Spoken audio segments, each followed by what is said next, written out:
Good morning. My name is Ralf Friedrichs. I am an addiction recovery coach, a life coach and author, minister, and the host of this show, the Take Your Life Back Today radio show. You can see a video version of this if you go to YouTube under our channel, Take Your Life Back Today show. I just wanted to do something from a car ride I had the other day. So it's 5 days later.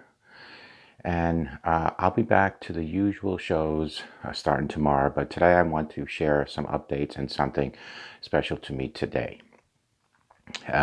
As just about all of you have known, my dad passed away 5 days ago today, and it's been a whirlwind of every emotion in the book.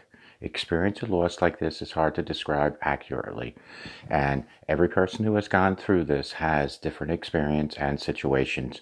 However, I think there are some similar emotions that resonate across the board.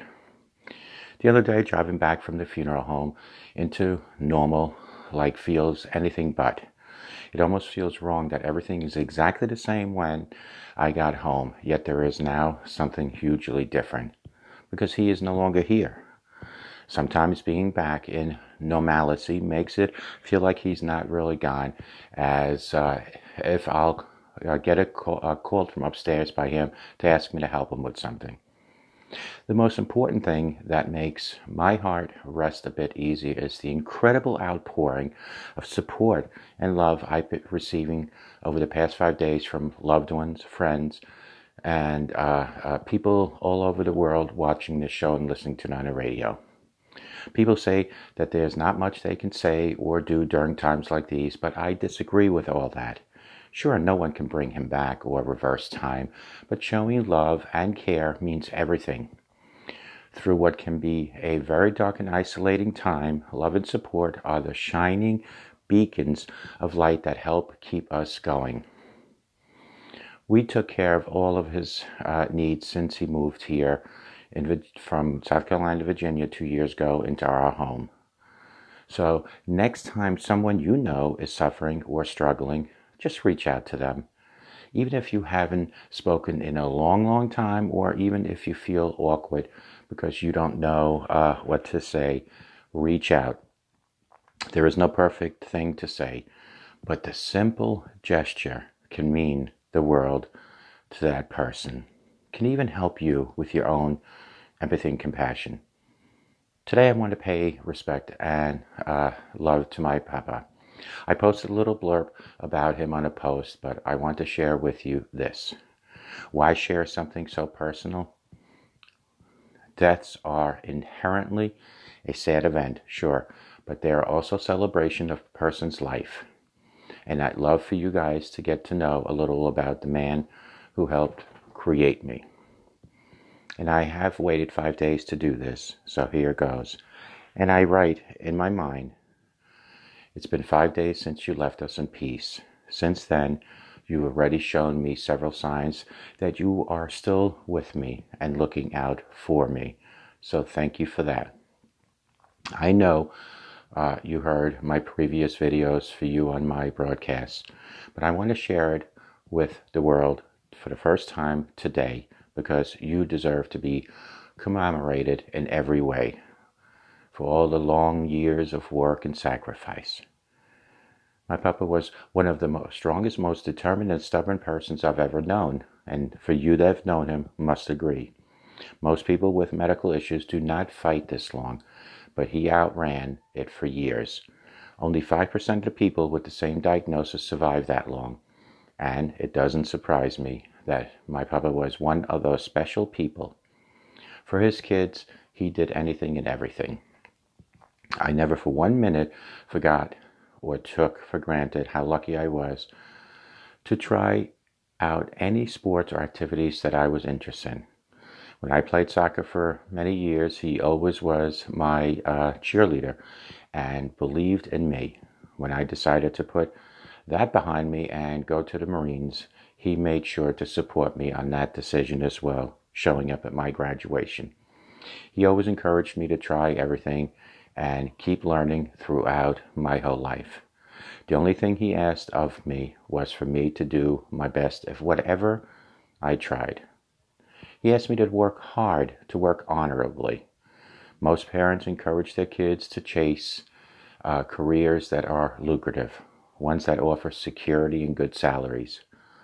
Well, he was very different, especially from his generation, in the sense that he always said that it was more important to work hard for something you deeply believe in, and that lasting success and a more rewarding life comes that way with that hard work. He said to never rush, and that it was more important to make wise decisions and than rushed decisions. To not sell out for things that make you happy short term, but rather focus on the bigger priorities at the end of the day. I am so lucky that I got blessed with him as my dad. Not only was he the type of dad that would do anything for his kids, he also wanted his kids to do better than himself and experience even more of life than he was able to experience. He wanted us to learn from his mistakes and to be able to take advantage of each and everything that life had to offer. As his second child, he and I had a special relationship. As a father, you always worry about your children. He wanted to see each of us taken care of and being happy. My friends, towards the end, I know he was worried about us more than really he needed to be, because he just felt, I guess he just felt that he needed to be around us for the rest of our lives. But I kept trying to tell him not to worry about us, because I know he doesn't have to worry, because we are very capable of taking care of ourselves. He doesn't have to worry about us, because we're there for him. He shouldn't be there for us at this stage in his life.